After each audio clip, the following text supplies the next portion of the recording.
When I was around 6 years old, my parents divorced, and my dad was soon given full custody.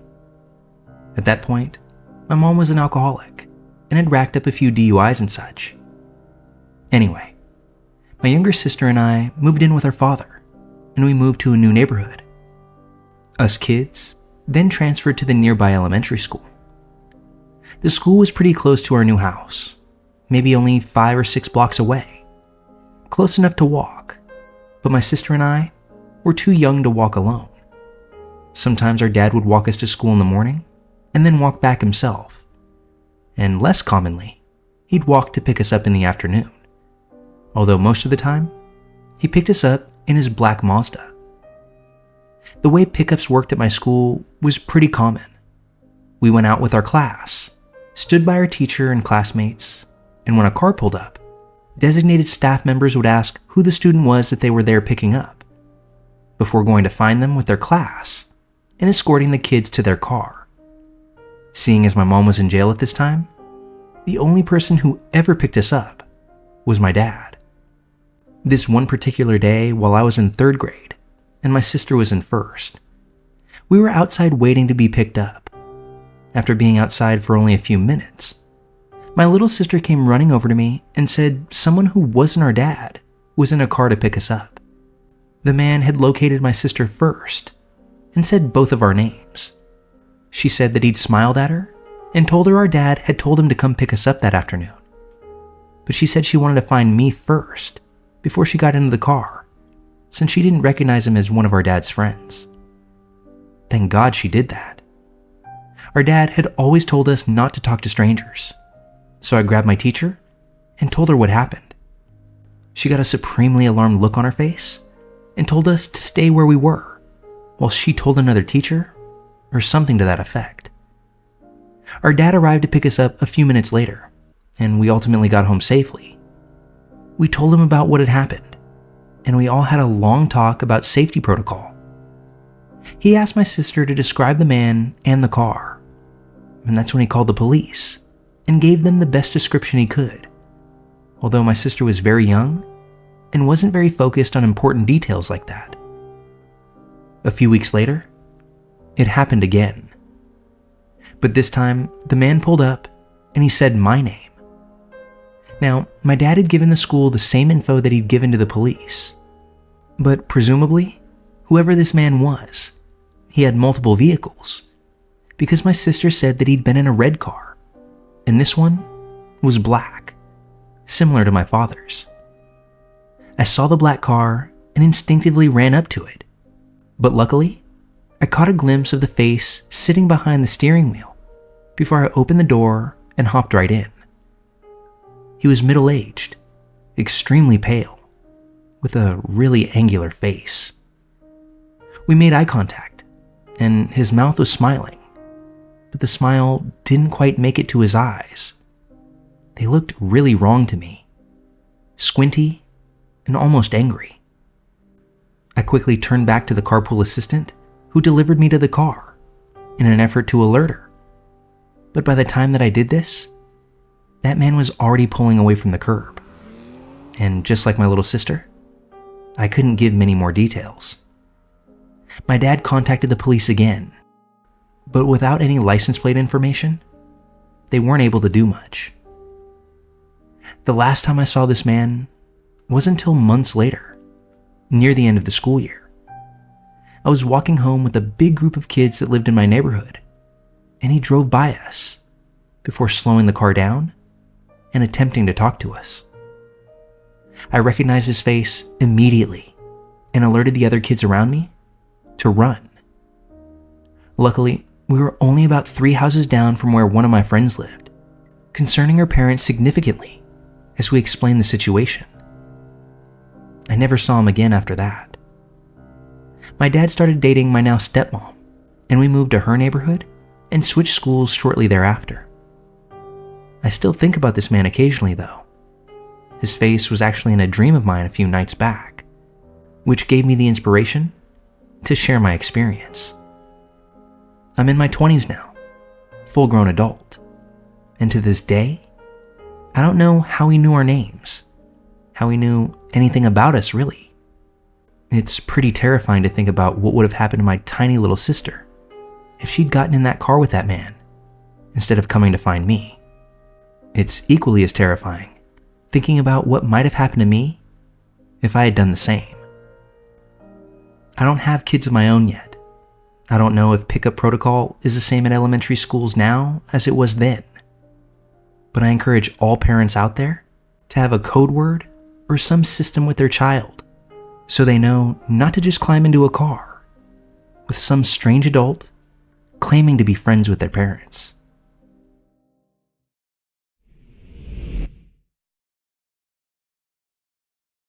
This is a story that I'm not supposed to be telling. It's a family secret that I'm not even supposed to know about. When my grandfather was younger, he became the principal of an elementary school. He was in his late 20s or early 30s at the time, and despite being young, my grandfather was a born leader. He was a great principal, and everyone loved him. I can attest to that, as I attended multiple award ceremonies for him, and the respect and admiration that he received was true and heartfelt. There was this young boy at the school who was having behavioral issues in class, and my grandfather saw that the kid didn't have a lot of parental support. So he called in the boy's father and had a talk with him about spending more time with his son and just a general parenting session. It turned out that all the boy needed was his dad's attention, and after a few weeks, he was a happy and model student. He would see the dad playing basketball with his son in the schoolyard after he got home from work. It was one of those moments that he took pride in, being able to make a difference in people's lives. However, not everything had such an easy solution, and my grandfather found himself having to deal with a particular employee, Stanley, the janitor, who had quite the knack for showing up to work drunk. You see, Stanley was an alcoholic, and one with a mean streak. My grandfather tried on multiple occasions to deal with Stanley's behavior, when finally one day, Stanley showed up to work so drunk that my grandpa sent him home and called the superintendent to let him know that he was going to fire Stanley the next morning. My grandfather then asked the superintendent to let him deal with Stanley when he was sober, because otherwise, Stanley wasn't a stable person.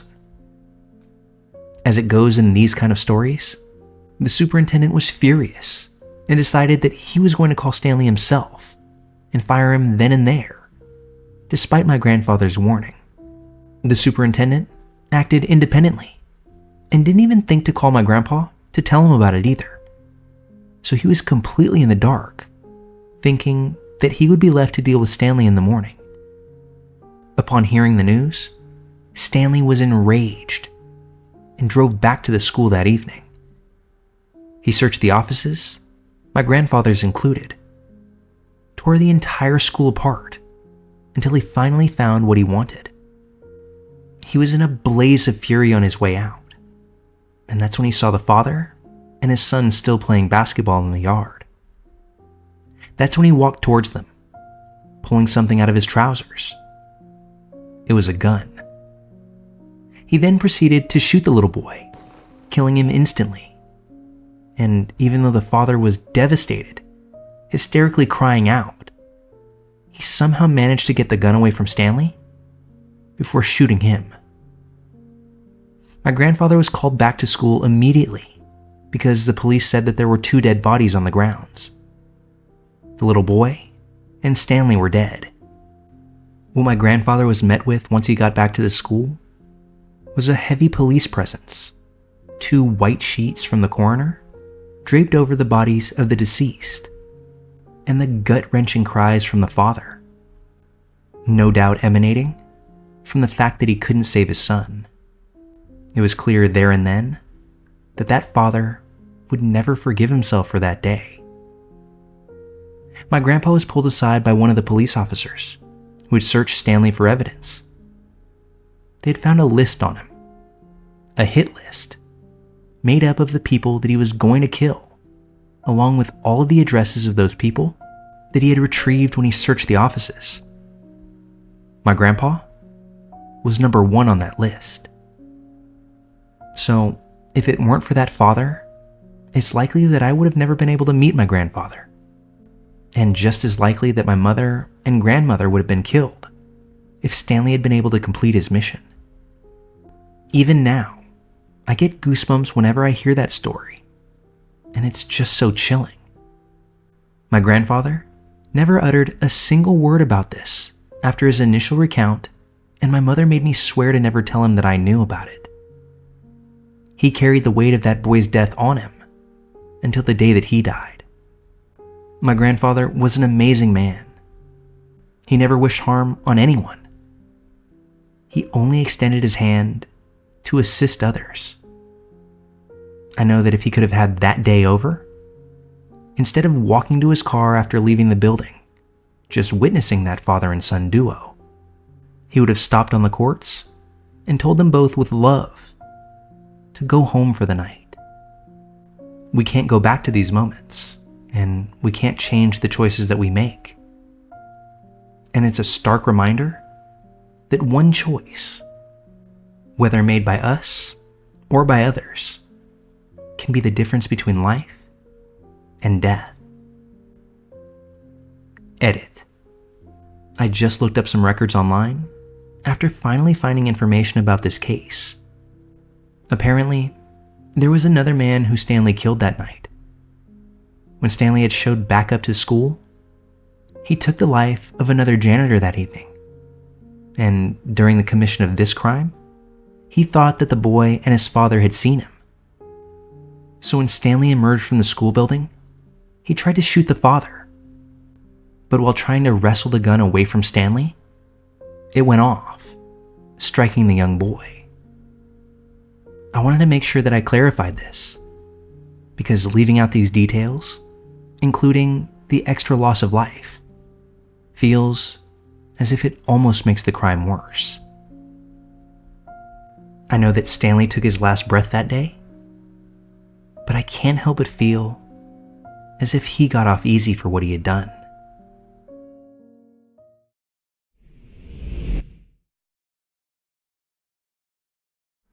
I recently learned of some chilling details about a person that was heavily involved in my life as a child. I thought this would be appropriate to share. Throughout my childhood, I was extremely shy and didn't find myself going out of my way to make friends in new settings.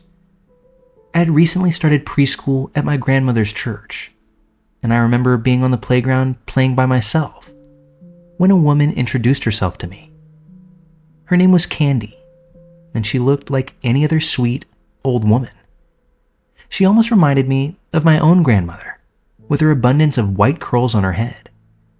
Candy was a volunteer at the church, and typically watched over the children while they played, so we would see each other fairly often. I can't remember much about the start of this friendship, but I presume one thing led to another before I was frequently spending time with her, both in and out of school. My parents were grateful to have someone who was interested in watching me, as I was the youngest of 3 kids, and my parents worked full-time while also taking my brother and sister to and from school, sports, or friends' houses. So having a helping hand was an absolute blessing for them. To be honest, I don't remember too many details about spending time with Candy, but I suppose we spent our time frequenting ice cream shops, parks, and the like. I do have one memory of going to her house, where I had never been before, and as she was showing me around, I remember passing through the dining room and seeing a little girl who looked to be around 10 to 12 years old. Candy introduced me to her and told me that she lived down the street and would spend a lot of time at her house. I'm not sure why, but I remember being jealous. I guess I was jealous that Candy also cared for and spent time with another child. I'd never felt that way before, and I'm not sure why I remember that so clearly.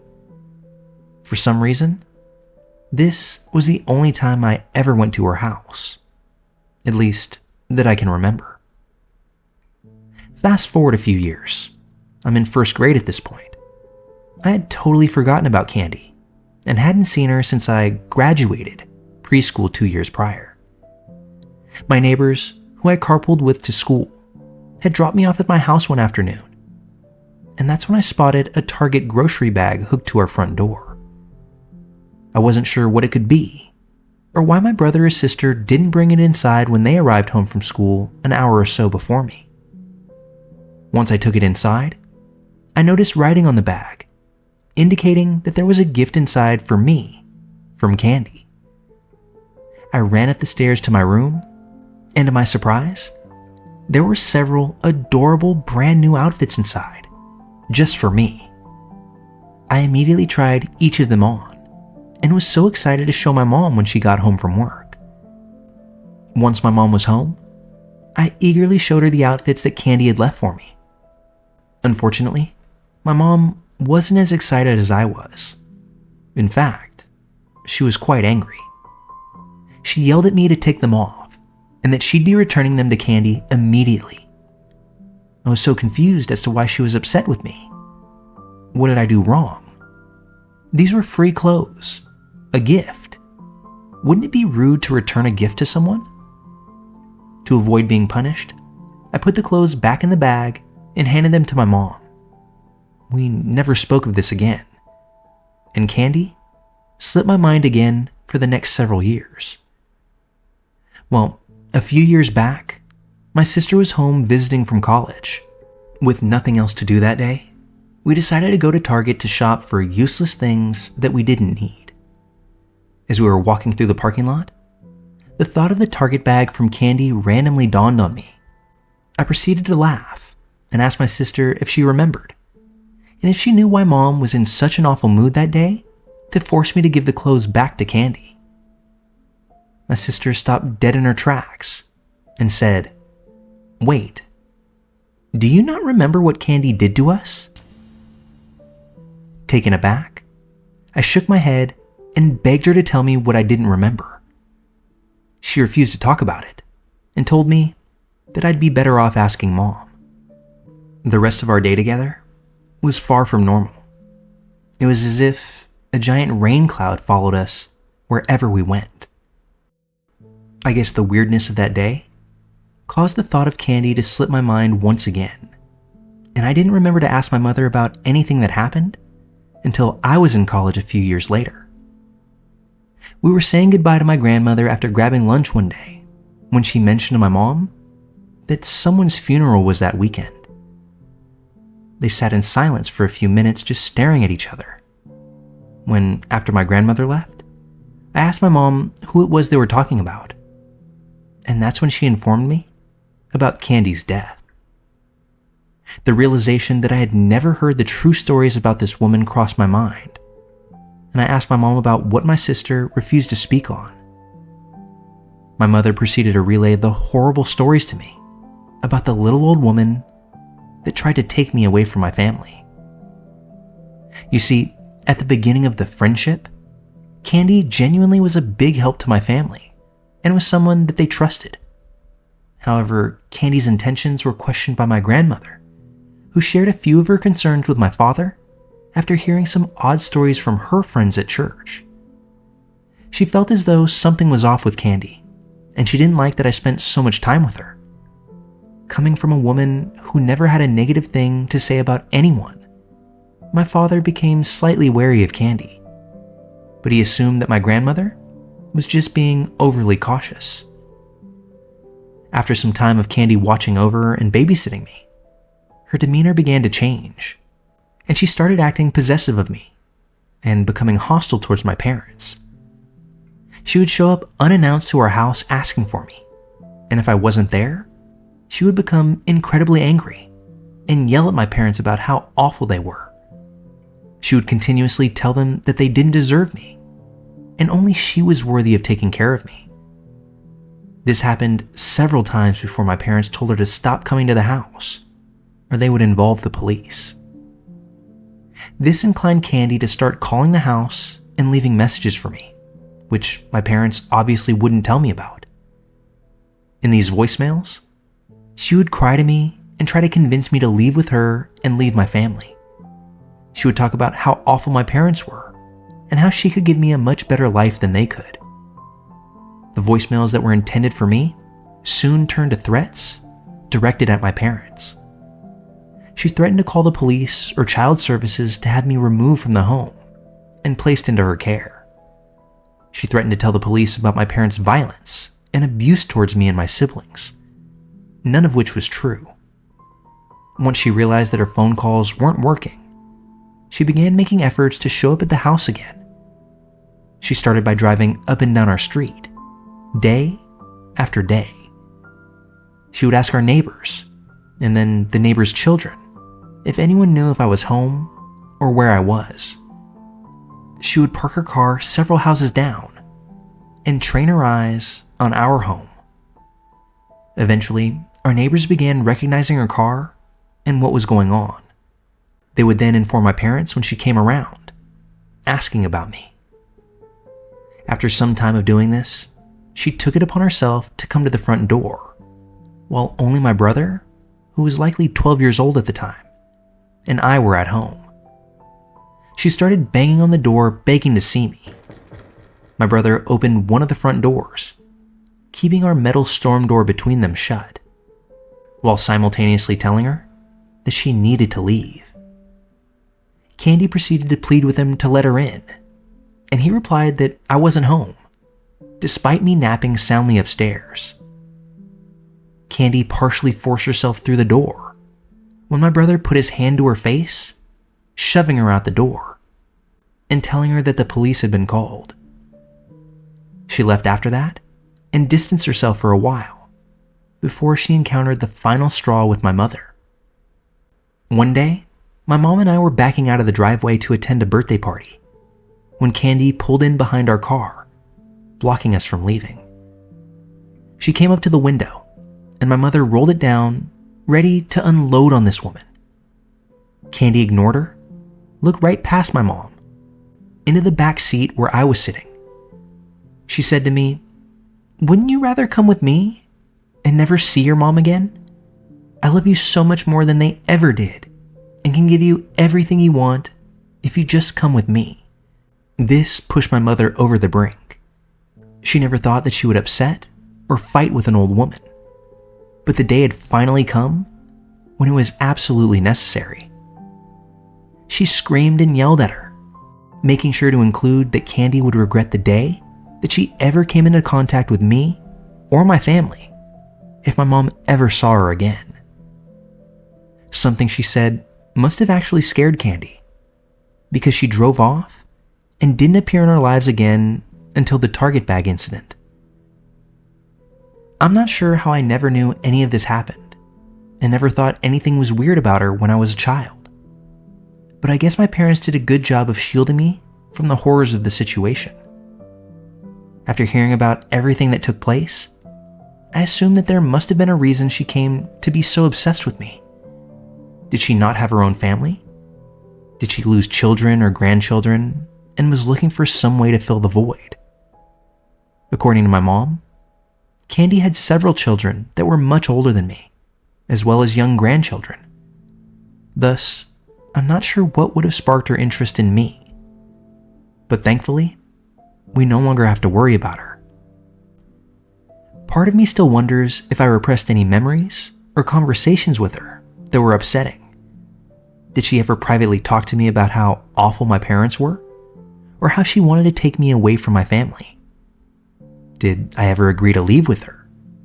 I also wonder if, as I grew older and joined social media like Facebook, did she ever search my name? Did she ever watch me when I was in middle school, high school, or when I went away for college? I have so many questions, but I'm glad that we never had to find out if she was going to follow through with any of her threats. As a word of advice, I'd suggest always trusting your grandmother's instincts about other grandmothers, and maybe not being so inclined to befriend the old woman volunteering on the playground.